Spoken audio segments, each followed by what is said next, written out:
Coming I up on wish I would have Heart to done it. Hearts. Do it now. The biggest regret we can have is when we're no longer here, all these dreams are gone. Make it your dream, your version. Who cares what people think? Just do it.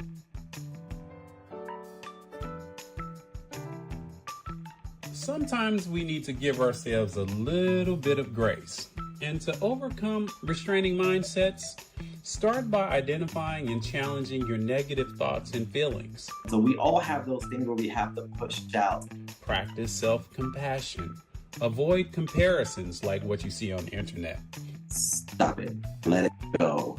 Joel Morales and Lonnell Grimes joined me today to discuss self-care. And since Joel is a fitness expert, we start by addressing how many are too discouraged to go to the gym and start working out.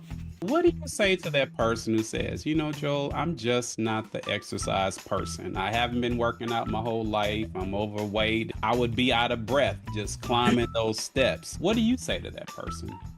So the first thing I'll say is you need to stop putting limiting beliefs in your mind, because if you're always limiting yourself, then you'll never be happy, because you're going to always have that thing in the back where saying, I wish I would have done that. And instead of wishing, just do it. If you fail, you fail. You tried. The amount of people that fail and eventually make it through are the ones with the best stories. They have so much ammunition to be like, this is where I was, this is where I'm at. And that's a great story versus people who feel like, oh, I haven't had really a lot going on, so I don't really have a story. And it's like, oh, well, let me tell you what I have. Right? And you get to use that to help you in every scenario. So anyone that wants to get into fitness, like if it's right there, just go. Yes, you're going to have that mindset like everyone's going to judge me. Yeah, well, it's because you're judging yourself. And then you got to tell yourself, like, I need to be kind to myself because I haven't been kind to myself for so long. I think it's time. And that's probably one of the hardest things to do, because how do you reprogram your brain? It's hard.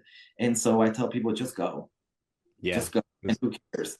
If someone makes fun of you, we have this culture now at the gym, which is weird, but you'll find the right people that you're going to be like, I feel at home here now. People actually do care. Interesting. Yeah. Just get in, go to the gym. How much do you think the instructor's personality and who they are play into the atmosphere of the class? It makes a humongous difference, because if you know exactly who you are, people will connect to you right away. When you have a hard time letting go, you're going to notice that there's just a weird feeling. You know, when you walk into it and say, oh, the tension, I can feel it. We can also feel when you're not yourself. We're trained to find the authentic version of us, right? Because we're not all the same. We should teach the same, act the same, because we're all different. If someone hasn't connected to that part, they're going to have a challenge, because they're going to be too busy trying to figure out, what do they want? Right. Well, they want you. Yeah. They want you. Show up. And like, wow, that person showed up for me. Yes. And I want you to show up for me too. So let's both be ourselves. That's good stuff. So, you know what? I actually have a confession to make. And Okay. that was the title of one of the episodes I've done here on Heart to Heart. You probably haven't seen it, but it's called I Have a Confession to Make. And I talk about my weight loss journey. So I'm probably going to tell you something that you don't know. But you mentioned you're shorter than me. I think you say you're like 5'7", 5'7". and I'm like 6'2". So I was 220 when I was in high school. And I had a point where I toppled 300 pounds. So I was 285 when I had a gastric bypass. Okay. And I think I may have had, yeah, Lionel knew me beforehand. I didn't even tell him. I didn't tell a lot of my friends. When did you find out, by the way? Has it only been within the last couple of years? Yeah, you recently, I mean, less, I think even less than that, because for the longest time, I didn't know. I feels like you just told me last year. That's what it feels like. And that was an amazing fact about you that I didn't know. You know, Joel, I didn't want my credit to be taken away because of the work that I actually do, because people can have gastric bypasses and gain weight. So I'm really picky about what I eat. I took very seriously what they told us before we had the surgery, saying that this is a tool. Ironically, I've been watching some Doctor Now episodes recently, which has had me thinking about the psychology of overeating. I see it as a tool, and it's been a tool that's worked really well for me. I actually have a mentee who's a professional boxer. He calls me a gym rat now. And I laugh at that because my mentality has not caught up with that. I've been thinking a lot about that. Initially, I started to try to buy in. Do I like working out? I've come to realize that I like how I feel when I work out. I like the consistency. I don't like the idea of starting over. I think I put a lot in me to change. And so that's why it's important to me. I think another thing about that is you are a person who sees things through. The people that you surround yourself with tend to rub off on you or you rub off on them. You got to be selective on who you're around because you want things that are positive to rub off on you. And one of the things that I've always looked up to you about is that you see things through. Having to sit back and take your time with it to make sure that it's God led or heartfelt or the right path that's going to keep you on that road in a positive way rather than just looking up and saying, I made a bunch of decisions and I don't even know where I'm at right now. You end up in a positive light. So that way, every time you go and interact with people, you're giving off a vibrant energy that's positive and uplifting. Thank you for that, my friend. Yeah. Yeah. And I think there's so many judgments of which path people take. In my experience as a personal trainer, you start to hear everyone's stories and the shame they might have. And that's the part that really is frustrating to me when people say, oh, you're a gym rat. It's like, what you're doing there is saying that's all he wants to do, right? There's just some message behind that they wish they could do something or a judgment. And I think that when I go into the gym, there's no judgment for me, like as far as judging anyone, because I don't know their story, nor does it matter what they decide. So your path is yours and mine is mine, right? And there's no judgment. It's just sometimes, people need some extra help, right? And sometimes people don't need it, and that is okay. And I think that's a part of the gym culture that's really frustrating for me because, like, can you let people live their lives? Right? Can we all just support each other? Because just think that one person who's on the treadmill and not knowing what to do, if everyone said, like, let's make friends and maybe one day they want help and advice on what to do. And there's been many members that come up to me and said, like, Joel, how did you do it? And I said, you need to give yourself time. You cannot wake up and say, I want to get this done in 3 months or even a year. My body changing didn't happen within months. It took years. And not only just my body, but my mindset, because that's the part that needs to be solid is your mindset. So everyone's path is different. And being called a gym rat, fine. You can call me that if you want. It's just jealous because you can't do it yet. Question. Yeah, and it just so happens that because I know people could say that definitely in the negative connotation. It just so happens that this young man is a friend of mine, and he was challenging me on my mentality that didn't like to work out. And so he's saying, no, no, no, you're a gym rat. It's a playful thing he does with me. But you're absolutely right. People can use those things in a negative connotation. You're saying something, Lonnell? Oh, yeah, yeah. So when it comes to your mind frame, do you feel like with the mind frame that you have now, being in the health condition physically and mentally, do you feel like you're more prone to achieving goals at a faster rate versus when you had no direction and no inspiration to make changes, kind of like a victim mentality? Yeah, so it's interesting you say that because years ago, that's the mindset I had. Why me? Why did this happen to me? And that needed to go away because being a victim puts restraints on you. You literally are locking the chains on your wrists and feet on your own. People don't understand that. And when you learn to be like, wait a minute, I have the key the entire time. So I'm the one putting these shackles on when I could just say, well, Joel, here's the key, unlock it and keep walking forward. I do propel faster as far as getting my goals quicker now. But once again, there is that mindset in the back, that little boy that tells people from when I was younger, being told like, you're not good enough to do this or being bullied, that kind of stuff that's still there. But then I had to kind of look back, that little boy is actually asking for you to pull him forward. So he's like, hold you back. He wants to come with you.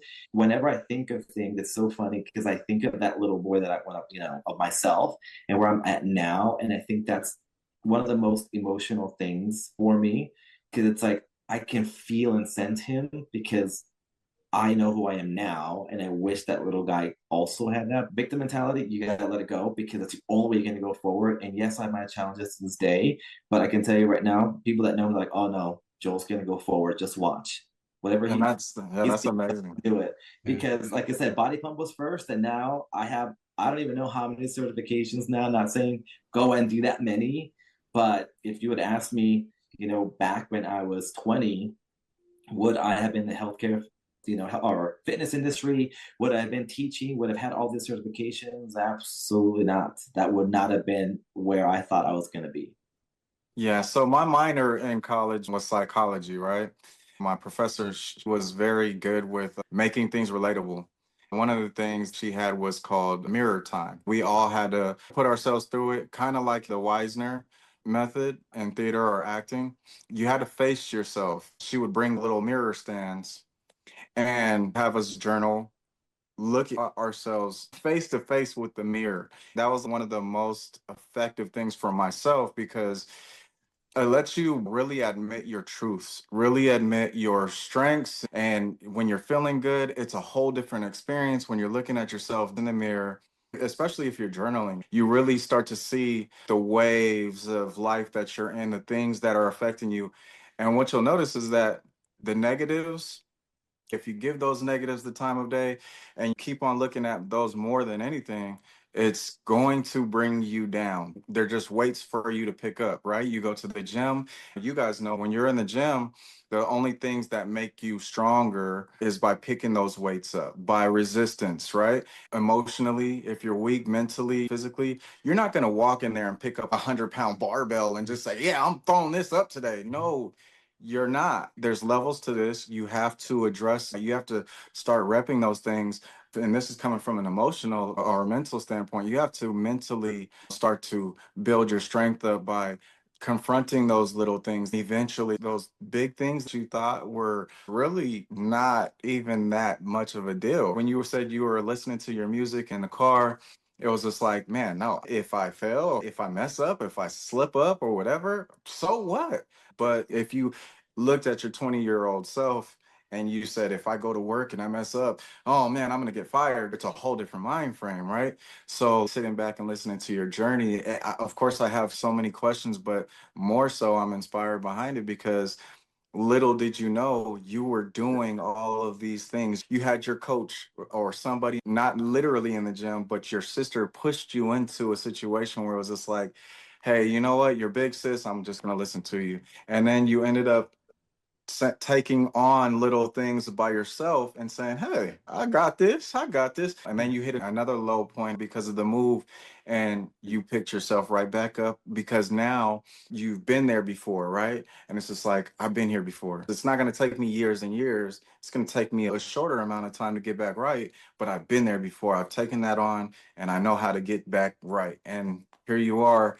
And I like the person that I'm meeting today. So it's just like, wow, your journey is inspiring for sure. And especially for all the viewers out there, it's just like you're telling a powerful story. Listen to it because a lot of people relate to it.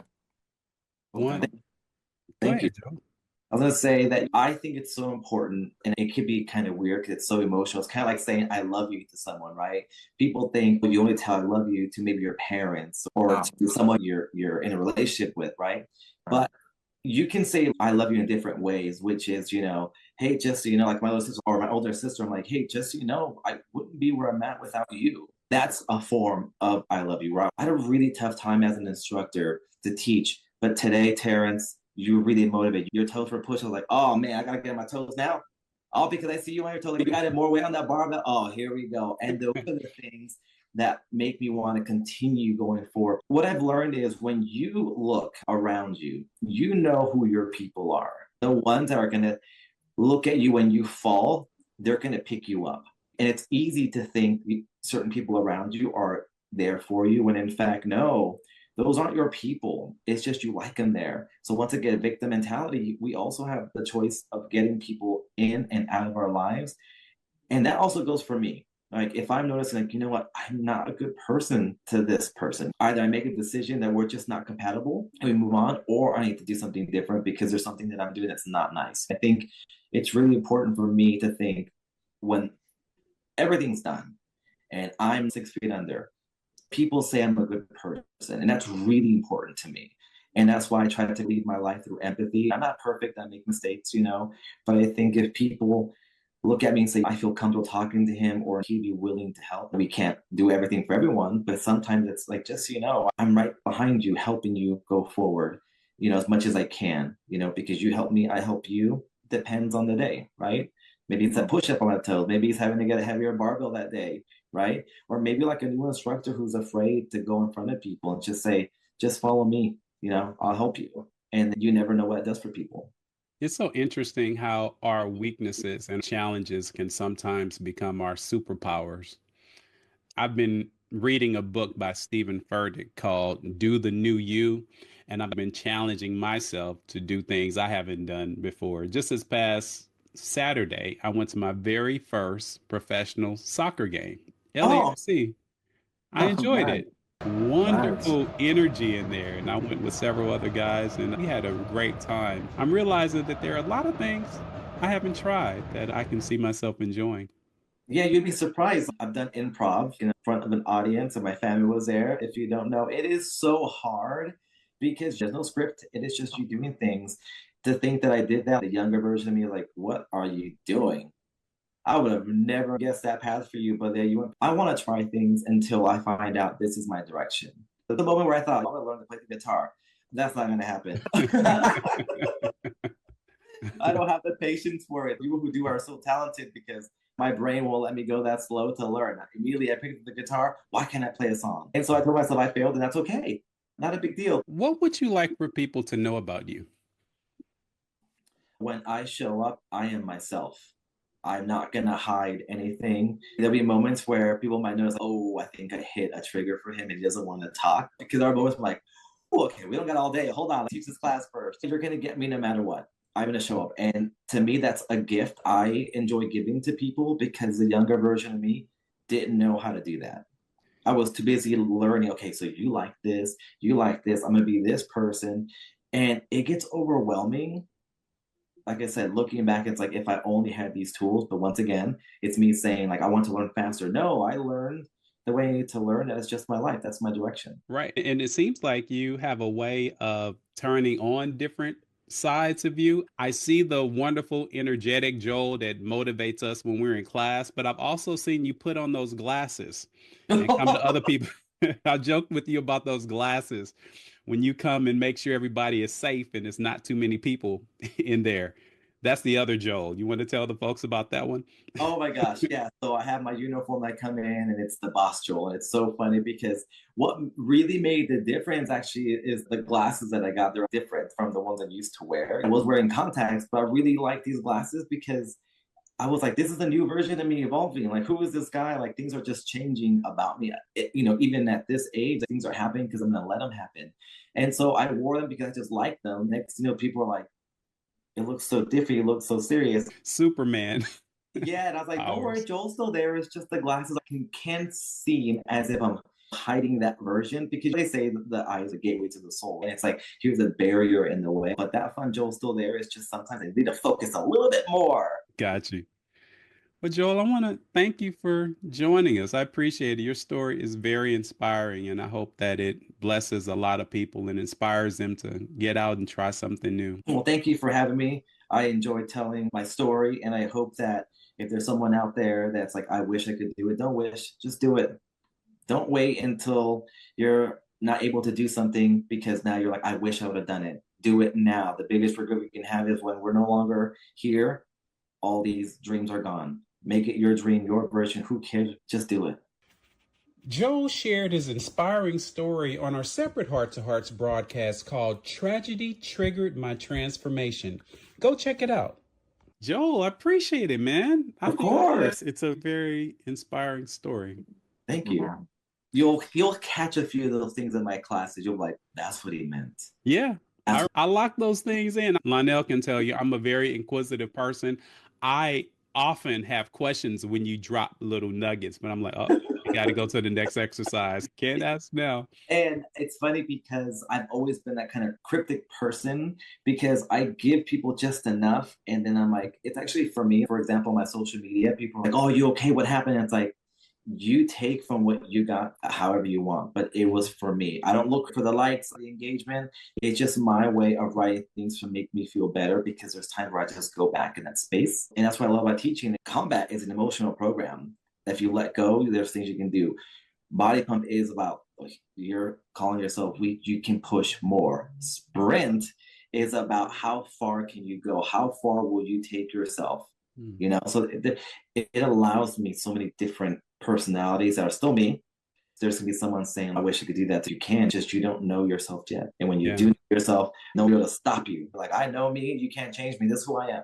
I've been meaning to ask you, how many different martial arts are incorporated into body combat? I know it's Muay Thai, Jiu-Jitsu, no, not. Taekwondo, karate, Muay Thai, capoeira, Kung Fu, and boxing, kickboxing. So do you usually incorporate all of those in 1 hour class?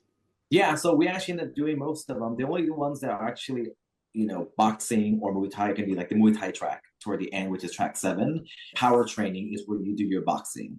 And then you have a combination of Taekwondo, karate, Kung Fu within the other tracks as you go. So you'll hear us saying, you know, like Taekwondo or get ready for karate. We'll throw those little words at you and people are like, what does that mean? For example, if I say karate, we're blocking. If we're doing Taekwondo, it's because we have a combination of the upper body and lower body. So it just depends. We'll throw those little words out there. Right. You know, I've had a lot of times where I've come in and I have actually had challenging days, but it's something about fighting at the air that releases that negative energy, and I can walk out feeling better. I've had the same thing happen in Megan's class, even in her dance class and whatnot. I would come in feeling kind of crappy, but walk out feeling good. Yeah, that's why I tell people, if you had a bad morning, bad day, bad week, come to the class, let it go. And people feel dumb about it. And it's like, look, you're learning to let things go, because let's talk about work, life, family, it could really bring us down. That's why I tell people, because they're like, Joel, you seem to have a person. I go, oh no, I get mad or I get sad, but I put it all on that floor. When I show up, I'm like, you know, I had a really tough week last week. It was really hard for me, but I was like, I'm gonna take it out on my workout here. And every single time I got home, I'm like, oh my gosh, all this emotion I just let out, I feel so good. And I took the best nap ever, let me tell you. Well, thank you again for your time, sir. I appreciate it. I'll see you soon. And thank you, Lonnell, for having me. Nice meeting you, Joel, and it was inspiring. But thank you. All right, see bye. you, gentlemen. Bye-bye. Thanks.